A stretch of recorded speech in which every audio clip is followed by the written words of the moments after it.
அத்தியாயம் 18. தமக்கையும் தம்பியும். அன்னைக்கு சூரிய அஸ்தமனத்துக்கு அப்புறம் வானமாதேவி தன்னோட அறையில எதையோ தேடிட்டு இருக்கிறா. திடீர்னு, அக்கா என்ன தேடிட்டு இருக்க அப்படிங்கிற குரலை கேட்டு திடுக்கிட்டு திரும்பி பார்க்கறா. அவளுக்கு தெரியாம சத்தமே இல்லாம அந்த அறைக்குள்ள நெடுமாறன் வந்திருந்தான். அவனை பார்த்த உடனே வானமாதேவியோட திகைப்பு இன்னும் அதிகமாகுது. அக்கா, ஒன்னதான் கேக்குறேன், அப்படி என்னதான் தேடிட்டு இருக்கிற அப்படின்னு மறுபடியும் நெடுமாறன் வானமாதேவிய பார்த்து கேட்கிறாப்ல. வானமாதேவிக்கு என்ன சொல்லன்னு தெரியல, குரல் எல்லாம் தடுமாறுது. தம்பி, நீ எப்ப இங்க வந்த அப்படின்னு கேக்குறா. நான் வந்து கொஞ்ச நேரம் ஆச்சுக்கா. ஒருவேளை நீ இந்த கத்தியத்தான் தேடுறியோ அப்படின்னு சொல்லிட்டு கையில மறைச்சு வச்சிருந்த அந்த கத்தியை எடுத்து அவகிட்ட காட்டுறான். அதை பார்த்ததுதான் வானமாதேவிக்கு வேத்து வேத்து ஊத்த ஆரம்பிக்குது. அக்கா, என்ன கத்தியால குத்தி கொல்றதுன்னு முடிவு பண்ணிட்டேனா, இந்தா இத வாங்கிக்கோ. அந்த காரியத்தை இப்பவே செஞ்சிருக்கா. வீரத்துக்கு பேர் போன பாண்டிய குலத்துல பிறந்து பல்லவ குலத்துல வாழ்க்கைப்பட்ட வானமாதேவி தான் தம்பிய தூங்கும்போது கத்தியால குத்திட்டா நல்லா இருக்காதுல்ல.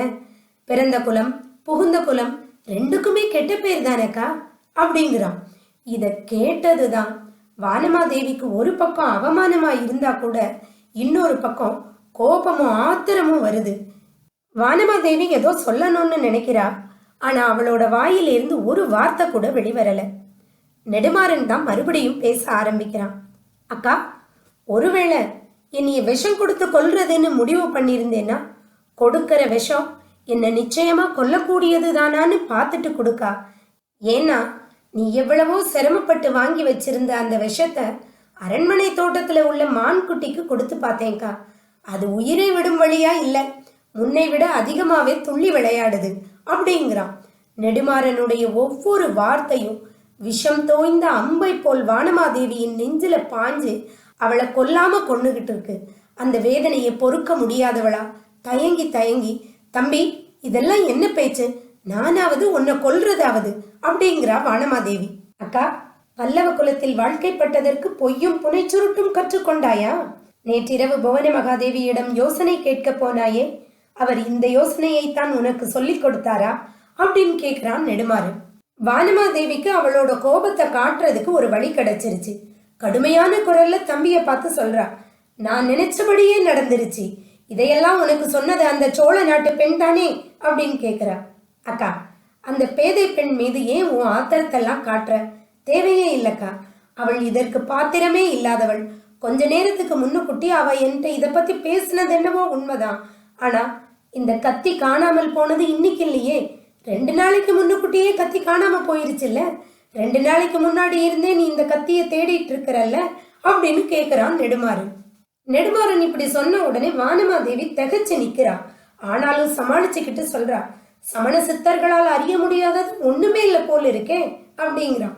உடனே நெடுமாறன் சொல்றான், அக்கா, உன் மனசுல உள்ளதை நான் தெரிஞ்சுக்கிறதுக்கு சித்தர்களின் சக்தி அவசியமே இல்லக்கா.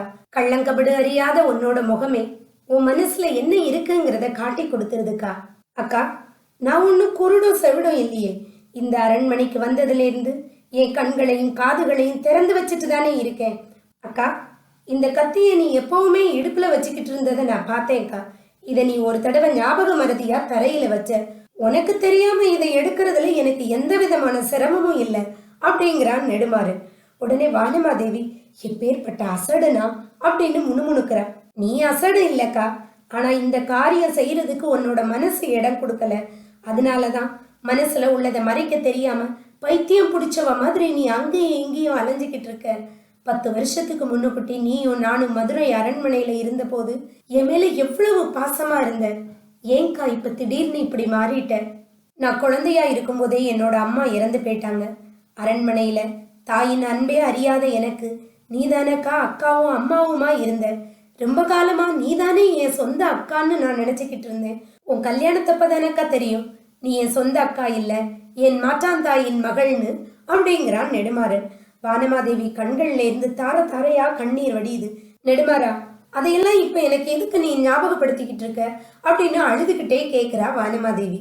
இல்லக்கா, அவ்வளவு பாசமா இருந்த நீ எதுக்கு என்னைய கத்தியால குத்தியோ அல்லது விஷம் கொடுத்தோ கொல்றதுக்கு துணிஞ்ச? எனக்கு காரணத்தை மட்டும் சொல்லுக்கா அப்படிங்கிறான் நெடுமாறன்.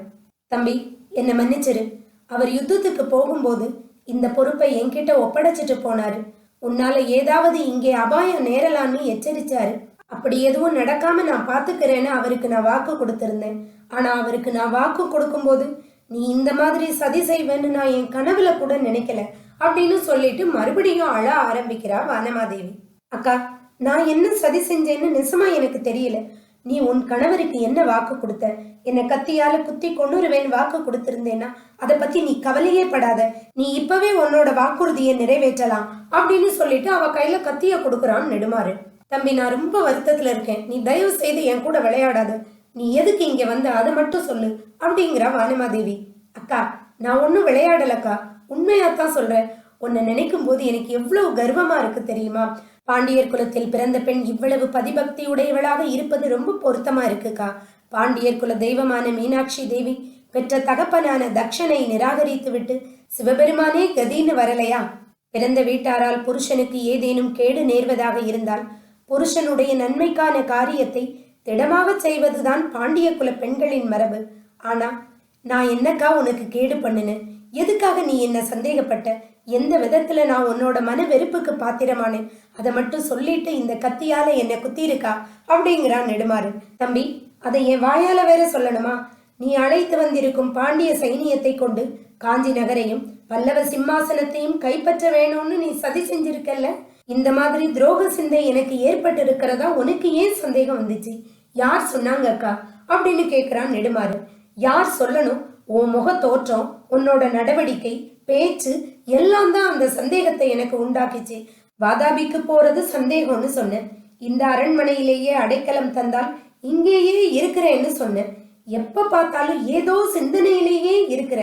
இதையெல்லாம் தவிர நள்ளிரவில் சமண சித்தர் கூட்டத்துக்கு போயிட்டு வார.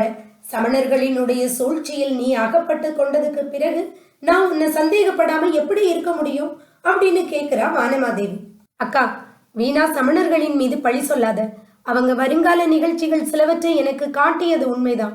ஆனா அதிலிருந்து நான் என்ன முடிவு பண்ணினேங்கிறது யாருக்குமே தெரியாது. மாமல்ல சக்கரவர்த்தி இங்கு இல்லாத சமயம் பார்த்து அவருடைய தலைநகரையும் ராஜ்யத்தையும் அபகரித்து கொள்ள நான் ஒரு நாளும் நினைக்கல. மாமா மாமான்னு என்னைய சுத்திக்கிட்டு இருக்கிறானே உன்னோட பையன் மகேந்திரன், அவனுக்கு துரோகம் செய்யவும் நான் நினைக்கல. நான் இந்த அரண்மனைக்கு வந்த நாள்ல இருந்து எதை பத்தி யோசிச்சுக்கிட்டு இருந்தேன்னா, எனக்கு நியாயமா உரிய பாண்டிய ராஜ்யத்தையும் துறந்து உலக வாழ்க்கையையும் துறந்து திகம்பர சமணனாகி விடலாமா அப்படின்னு தான் நான் யோசிச்சுட்டு இருக்கேன்க்கா. தம்பி, இது என்ன விபரீத யோசனை அப்படிங்கிறா வானமாதேவி. எது விபரீத யோசனை அக்கா?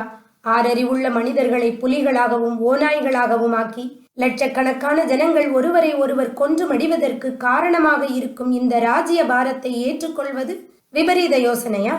அல்லது புழு பூச்சிகளின் உயிருக்கு கூட ஊறு செய்யாத ஜீவகாருண்ய மதத்தை சேர்ந்து கொல்லாவிரதம் மேற்கொண்டு வாழ்வது விபரீத யோசனையா அப்படிங்கிறான் நெடுமாறன். தம்பி, நீ ரொம்ப படிச்சவன். உன் கூட வாதம் பண்ண என்னால முடியாதுப்பா. ஆனாலும் நீ சமண சந்நியாசி ஆகிற யோசனை கண்டிப்பா விபரீதமானதுதான். அதை நினைக்கும் போது எனக்கே என்னவோ மாதிரி இருக்கு அப்படிங்கிறா வானமாதேவி. ஏங்கா, என்ன நீ கத்தியால குத்தி கொன்னாலும் கொல்லுவ. ஆனா நான் திகம்பர சமணன் ஆகிறத மட்டும் நீ விரும்ப மாட்ட, அப்படிதானே? சரி, போனால் போகட்டும். அந்த கவலை உனக்கு வேண்டாம். நான் திகம்பர சமணன் ஆகிற யோசனையை நேத்து சாயந்தரமே கைவிட்டுட்டேன். அப்படின்னா நீ என்ன செய்ய போற தம்பி அப்படின்னு அடங்காத ஆவலோட கேட்கிறா வானமாதேவி. நாளைக்கு நான் மதுரைக்கு கிளம்பலான்னு இருக்கேன்க்கா. ஒருவேளை எனக்கு அந்த சிரமத்தை கொடுக்காம நீ என்ன கொல்வதாக இருந்தால் அப்படின்னு சொல்லிட்டு அந்த கத்திய அக்கா கையில கொடுக்கான். வானமாதேவி அந்த கத்தியை பிடிங்கி தூர தூக்கி வீசிட்டு, நெடுமாறா, இந்த பைத்தியக்காரியை தண்டிச்சது போதும். இனிமேலும் இந்த பேச்சை எடுக்காத. உன் பேர்ல சந்தேகப்பட்டது பெரிய தப்புதான். என்னை மன்னிச்சிரு அப்படின்னு சொல்லிட்டு அழுறா. உனக்கு இவ்வளவு மன கஷ்டத்தை கொடுத்ததுக்காக நான் தான் உன்கிட்ட மன்னிப்பு கேட்கணும். என்னை மனப்பூர்வமா மன்னிச்சு ஆசிர்வாதம் பண்ணுக்கா அப்படிங்கிறான் நெடுமாறன். கடவுளின் அருளால் சகல சௌபாக்கியங்களும் உனக்கு கிடைக்கட்டும் தம்பி. சீக்கிரத்துல உனக்கு தகுந்த பத்தினியை மணந்து கொண்டு நெடுங்காலம் பாண்டிய சிம்மாசனத்தில் நீ வீற்றிருப்பாய் அப்படின்னு தம்பிய வாழ்த்துறா வானமாதேவி. அக்கா, எனக்கு தகுந்த பத்தினியை தேடிக்கிட்டு தான் நான் காஞ்சி நகருக்கு வந்தேன். அவளை பார்க்கறதுக்காகவே இத்தனை நாளும் இங்கே தாமதித்தேன். நேற்று சாயங்காலம் அவளை உன்னோட அரண்மனை தோட்டத்துல சந்திச்சு பேசினதுக்கு அப்புறம் தான் என்னோட உள்ளம் தெளிவாச்சு. உன்னுடைய ஆசீர்வாதம் பலித்து நான் பாண்டிய சிம்மாசனம் ஏறினால் அந்த பெண்தான் என் பட்ட மகிழ்ச்சியாக இருப்பாள் அப்படிங்கிறாரு நெடுமாறன். நெடுமாறன் மங்கையர்க்கரசியை எப்ப கல்யாணம் பண்ணுவாருன்னு தெரியலையே. மங்கையர்க்கரசியோட அப்பா வேற போர்க்களத்துல இருக்காப்ல. அவர் வரவிட்டு கல்யாணம் நடக்குமா இல்ல அவர் வரதுக்கு முன்னுக்கூட்டியே கல்யாணம் நடந்துருமா?